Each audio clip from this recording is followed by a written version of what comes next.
All right, let's talk about Robertson County, Tennessee. It's definitely not your typical suburban neighborhood. Here, under the moonlit sky, there's a family home that became ground zero for a truly terrifying encounter with the paranormal.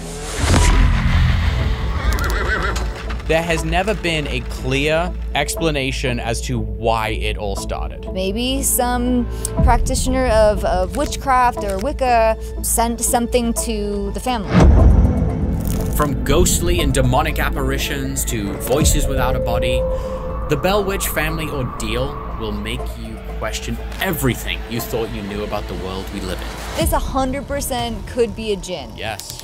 Because Djinn can shapeshift, they can turn into whatever they want to. There are accounts of people marrying Djinn without knowing that they actually married a Djinn. Step into this world of the Bell Witch, if you've got guts. And let me tell you, this is the real deal. It's the first documented case where the supernatural was ever linked to a human death. Are you ready? But before we start, make sure you head over to my Patreon at Jack Osbourne, become a member of my community. There's extra footage from the episode, there's behind the scenes pictures, we're gonna be dropping merch, and there's a whole bunch more that we're gonna be rolling out over the next few months. Like clip submissions, that's when you send in your paranormal evidence and we review it. Make sure you hit like and subscribe, and now I present The Bell Witch.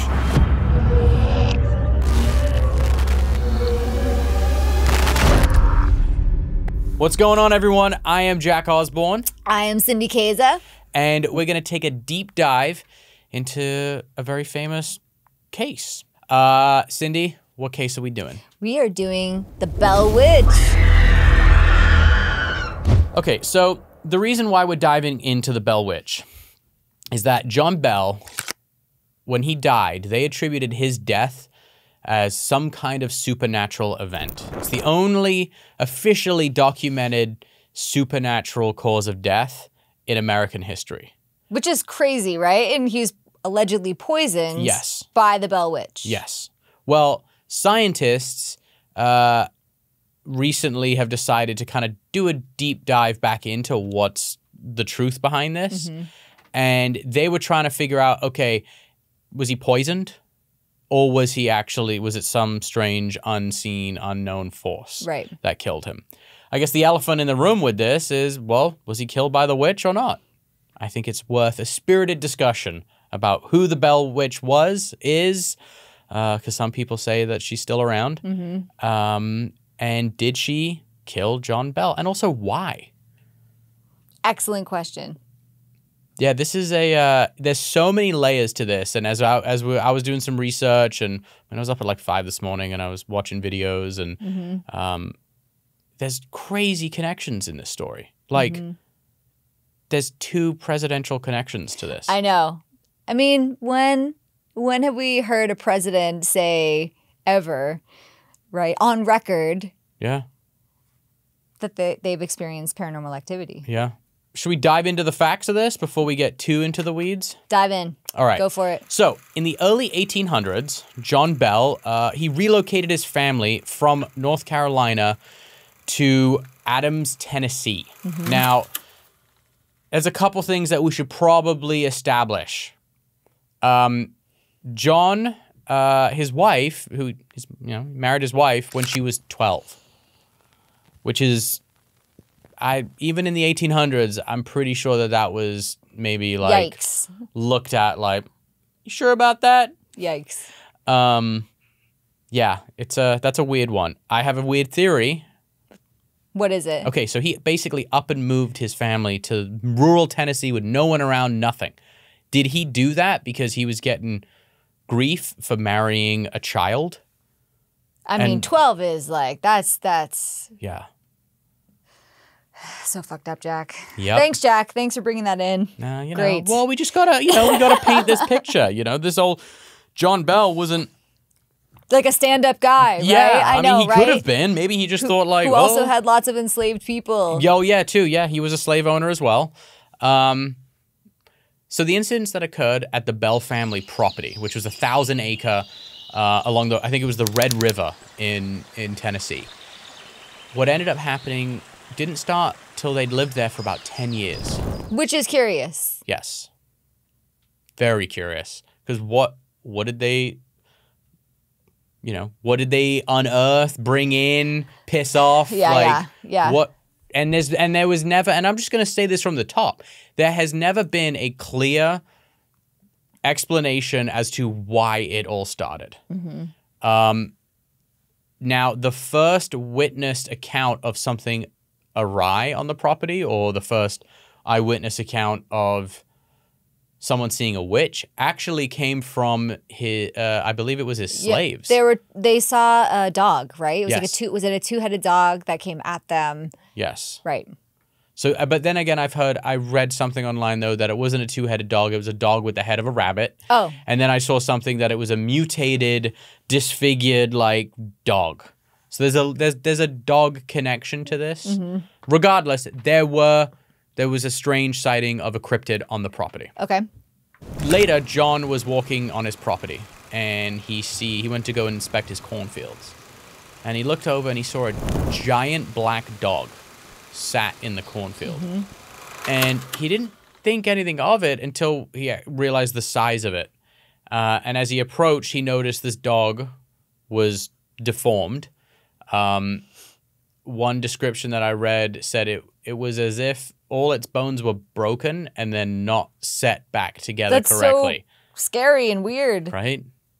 When he got close, he said the dog's eyes felt human, and they were watching him as if like a human was watching him. Eventually, the dog just turned around and took off. When he got to the actual site where the dog was, all the corn had kind of been pressed down, like as if someone had been laying there, but there was no other broken corn in the area. Oh, so right. If it had been an actual dog walking in the area, there would have been other corn stalks on the ground or damage to show where the dog had traveled from. Yes. And it wasn't the case. It was almost as if he'd teleported into the center of the cornfield. Or did the corn turn into a dog and then back into the corn? Children of the corn. Because, right, I mean, from what I've heard about this case, and we'll get further into it, this entity, which was later named the Bell Witch, was able to manifest in a lot of different ways. Nature, we talk about the stones, the caves, animals, humans, really intelligent haunting. Very intelligent. Yes. So, and I think that's what is so unique about this. And we'll get into it more, but some of the things that the witch allegedly said feels a little too New Age for the early 1800s. Very New Age. Yeah, that's what I was saying. Because when I was, kind of reviewing this case, I was like, that doesn't sound like, something somebody from a Christian community or spirit from that time would just say. So we're dealing with something very, very intelligent. Yes. So some of the things that occurred with this, and I don't want to use the term haunting. Right. Because it's not a haunting. I think it's more than a haunting. A haunting implies a ghost. This was like a being that people could touch and interact and would interact with people, and then all of a sudden it would turn into a dog. And there's a lot in the material world that a ghost doesn't really fit the mold to. Because this was an actual being that people were communicating with. And many people. Yes. And there were many, many eyewitnesses to this person, cryptid. I mean, technically, this probably would fall under the cryptid category. Yeah. Because this thing is a shapeshifter. Which leads me to a theory that I was having while reading this. It shares a lot of similarities to a skinwalker. It does. Especially when it comes down to the torment that it will inflict on its victim. Like a skinwalker doesn't kill you and you're done. It's like a death from 1,000 cuts kind of thing. And that's really what seemed to happen to the Bell family. They would hear banging all around their house all night long.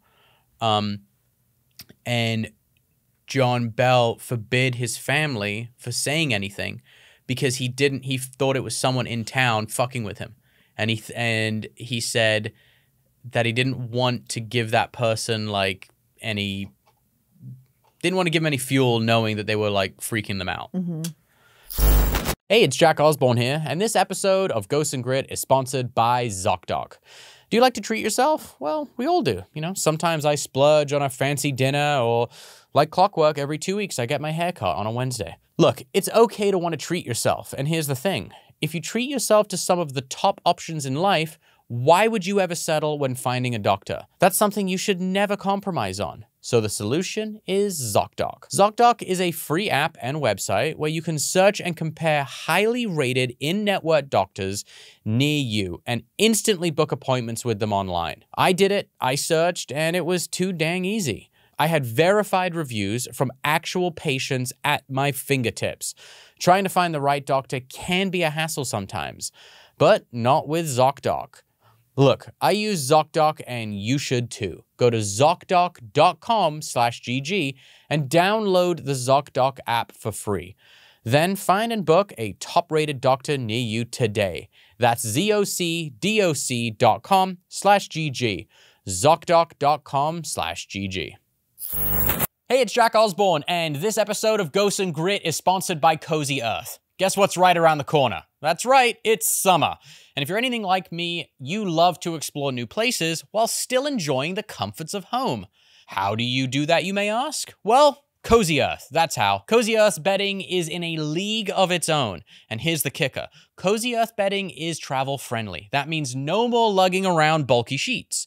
Just pack them up in their totes and you're good to go. And for those long flights, Cozy Earth's got you covered with their temperature-regulated bamboo joggers and pullover crew. Stay cool, stay comfy, and look good doing it. Do you want to rest easy on vacay? Take a trip to CozyEarth.com/ghosts. Then type in my personal code GHOSTS at the checkout, and you'll get an exclusive 35% off. That's promo code GHOSTS for 35% off. It's my way of saying, thanks for listening. Oh, one favor, choose podcast in the survey after ordering, and then my show from the drop-down menu. Thanks, and happy sleeping.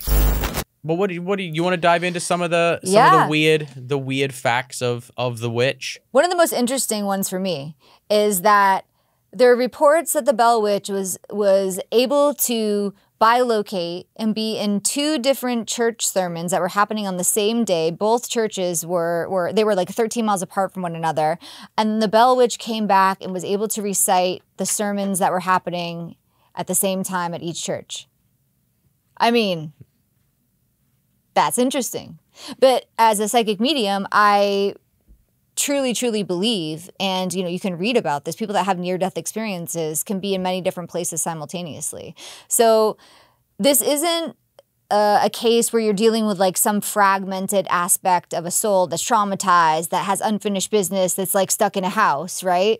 You're dealing with something that's way, way more evolved, intelligent, understands its ability to manipulate people in many different places all at once, knows how to really scare people and show this kind of force. And I think that that's something that people at that time, they're like, what kind of a spirit can do this? It must be a witch, right? Because that's the only maybe reference they had to a spirit or an entity that would be able to bilocate and shapeshift and do all those sorts of things. And have a huge amount of knowledge. Exactly, right. Here's her quote. I am a spirit from everywhere, heaven, hell, and earth. I am in the air, the houses, any place at any time. But that's exactly, in my opinion, how the spirit world is. Yeah. And people that have had near-death experiences, the example I give a lot is the Anita Morjani. She wrote this book called Dying to Be Me. And it's a really great read. It's an easy read, but it's super interesting. So she dies and she comes back and she's able to accurately describe what 5 different people were doing all at the same time, and they were nowhere near one another. That's crazy. Right? Huh. So what does that say? Wait, so she saw them in the time that she was dead. Yeah, she like flatlined in the hospital, right? She was able to, and I might get some of this wrong, but I think this is right. She was able to hear what the nurses were saying outside of the room. She was able to see her brother who was on a plane, like flying from a foreign country to her. Her mom was walking up the steps, I think, of a Hindu temple. There are all these different things happening, but nobody, was communicating with where they were. And she came back and said, this is where you all were. I saw it all perfectly. And so that led me to start really thinking about, like, what is happening when I'm communicating with these spirits? Like, what am I actually communicating with? Which led me to, you know, dive into how when we have a trauma or unfinished business, we can kind of like fragment off. And so maybe in these locations where there are really angry spirits, I'm encountering this aspect of the soul, this fragment, right? But the Bell Witch, this case, is to me showing a being, an entity, a cryptid, whatever, that's like really whole, evolved, understands how to be in the spirit world and use all of the things to its advantage. What do you think could compel such an entity to target a specific family with such malevolence? Yeah, I mean, I wish we knew more about exactly what was happening at the time at their house. What were they doing? If we're dealing with something deeply connected to the earth and nature, I would say it's possible that they had unearthed something. They were being disrespectful to the land, possibly. So... But this feels so, it's like so, this case is so interesting. It's like, I feel like there has to be more to it than just that. It's not a haunting. Yeah. I think there are supernatural components to it, but this is like beyond. It's almost like three-dimensional with how with what occurred. I mean, like almost an invasion, really.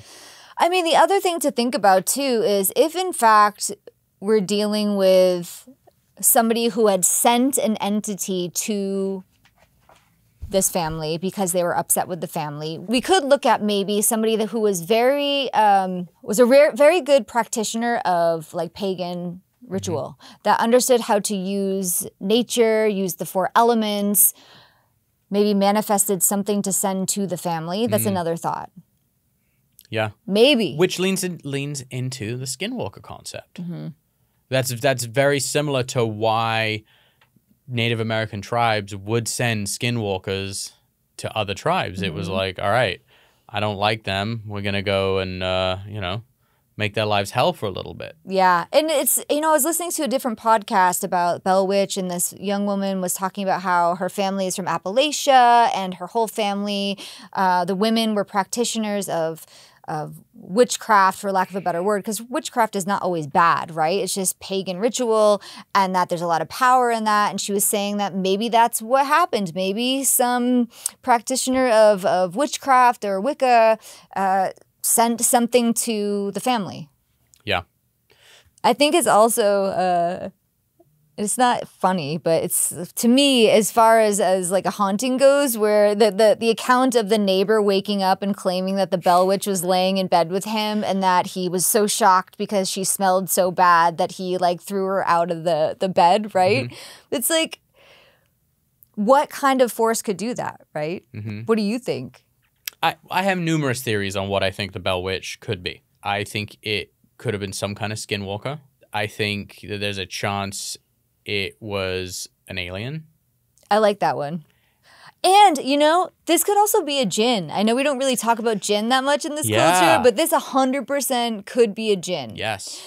Because Djinn can shapeshift, they can turn into whatever they want to. There are accounts of people marrying Djinn without knowing that they actually married a Djinn, or having like relations with the Djinn, right? Crazy stories about Djinn. Can you explain what exactly a Djinn is? Yes, so Djinn are these beings that are apparently made of smokeless fire. That's the definition. But they live in this realm that's right next to us. They're similar to humans, but they're not human.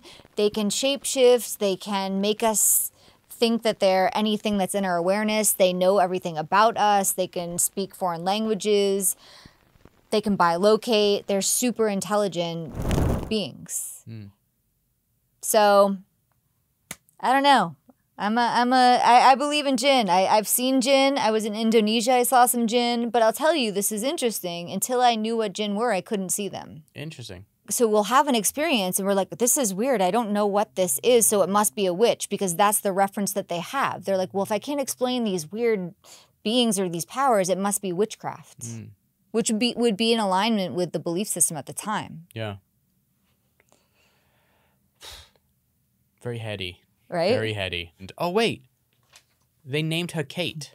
Yeah, that was the other thing. They called her Kate because it was an old neighbor that he had, like, problems with. Yeah. But then when that neighbor who was still alive, who was Kate, found out that they named this witch Kate, she got really mad. Of course.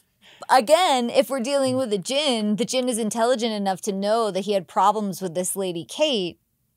I'm just saying. You know what I'm wondering? Like, you ever hear stories now about, like, someone terrorizing a town? Yeah. Like, yeah, there's of course. just that, like, asshole in town that's just a problem. And, like, what if that, we've just normalized it, but that's what it is. It's like this Djinn type Skinwalker, whatever you want to call it. The purpose is to be, like, the town asshole. Yeah, disruptor, causing problems, causing chaos. Yeah. Causing fights, spreading rumors, because there was a lot of that with this witch. Yeah, of course. I'm going to read off some of the things that happened. The Bell Witch had an uncanny knowledge of the gossip of town. Sometimes telling the Bell family of incidents that it could not have known about. Things that were meant to be kept secret. So it kind of leans into the Djinn side of things, or many tried to test the intelligence of the witch, asking questions about their family members who lived far away. In one experience, a man asked the witch what his grandmother would say when he did something wrong. The witch responded, "Hut tut, what happened now?" in a Dutch accent. His grandmother was Dutch and lived miles away in North Carolina. I mean, this is classic Djinn activity. Yes. Now, I guess people are hearing this going, well, that doesn't seem that bad. It's like a cool, like, you know, you got like a local psychic medium. But the targeted attacks are what are very interesting. The witch was very nice to Lucy, who was John Bell's wife, but hated John Bell and tormented his daughter, Betsy. She would allegedly slap Betsy, poke her with invisible needles, drag her around by her hair. It's like very violent stuff. And John began to have like face twitches. He couldn't eat. He couldn't swallow. And he had what he described as, it felt like there was a wooden stick in his mouth. So it's very strange.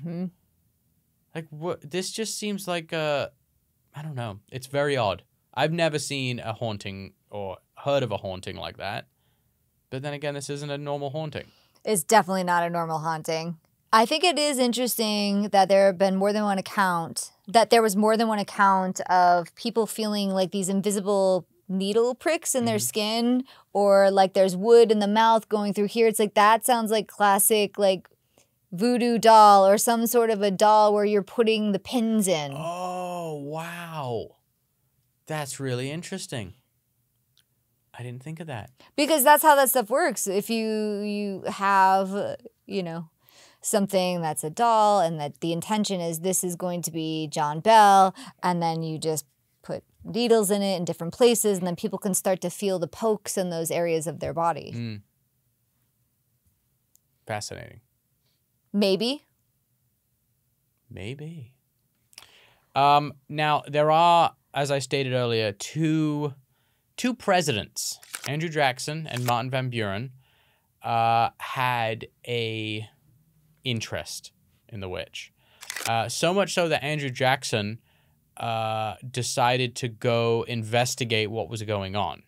So Andrew Jackson loads up a posse and is like, we're gonna go see what this witch is all about. Gets on his wagons and his horses and all that. They head out to Tennessee, near the Red River, and the wagon gets stuck. It's not moving. They're whipping the horses as hard as they can to get them to move, not budging. It's as if the wheels are cemented into the ground. Andrew Jackson doesn't get deterred by this. He's a little freaked out, but doesn't get deterred. Jumps off the horse wagon and takes his crew, and they're like, we're going to go find the witch.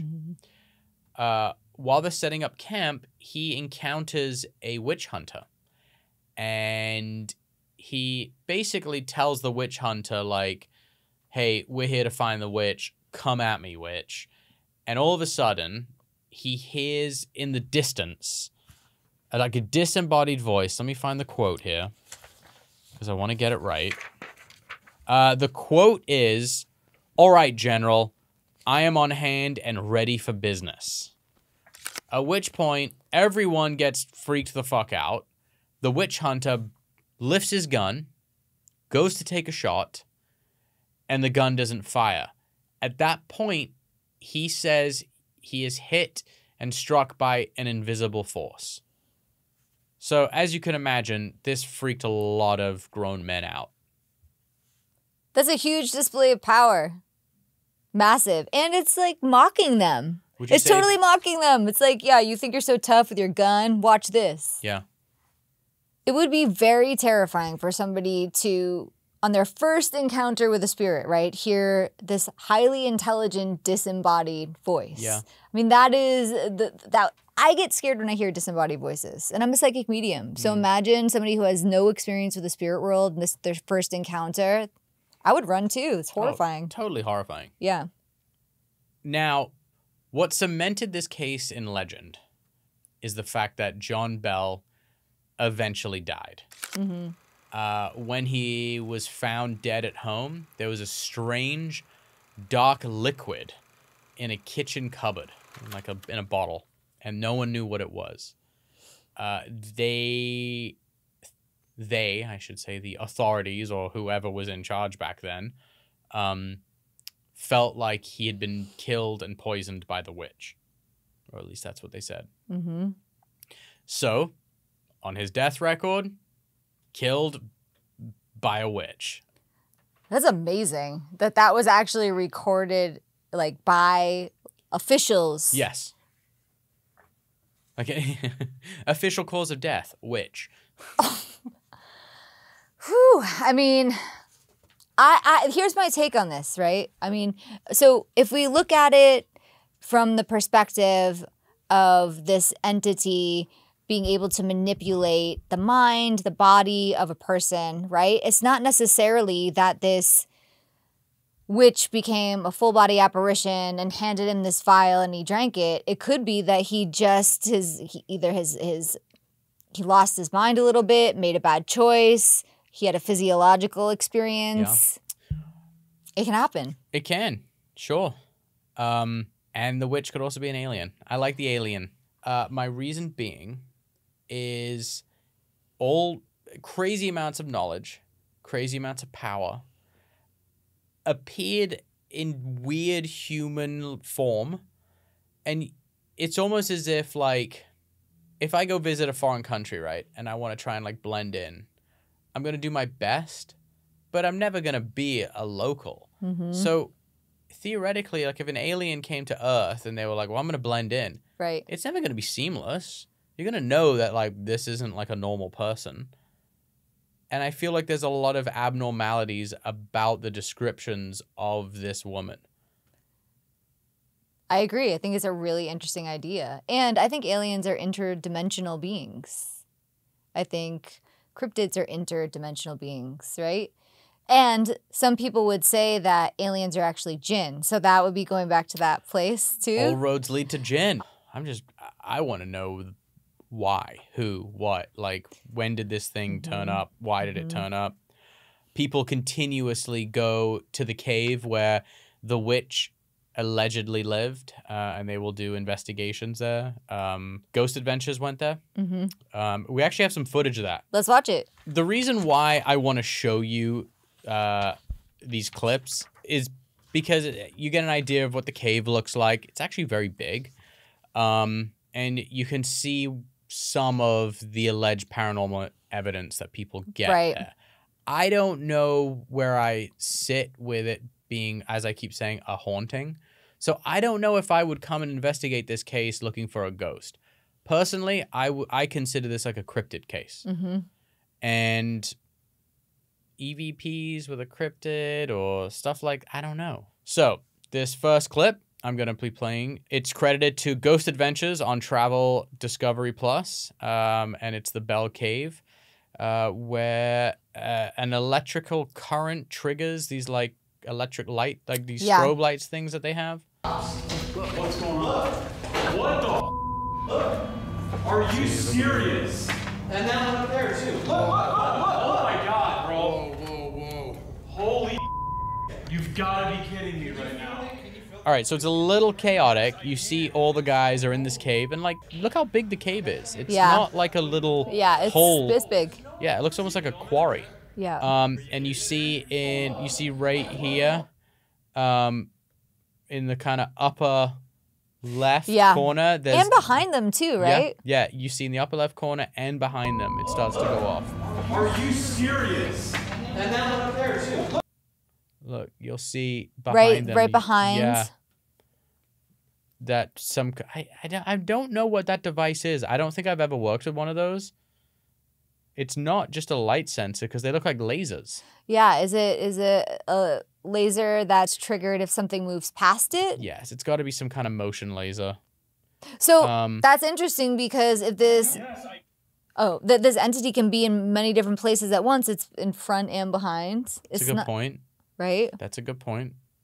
I'm curious, and when we were talking about this before we went on the air, you were saying, what's the cave made out of? What is it? Quartz? Is it, granite, sandstone? What's in there? Because that can play tricks. It can impact it. Certainly can. All right, so there's that one. This other piece of evidence we have, they call it an EVP. I would say it's more just a disembodied voice.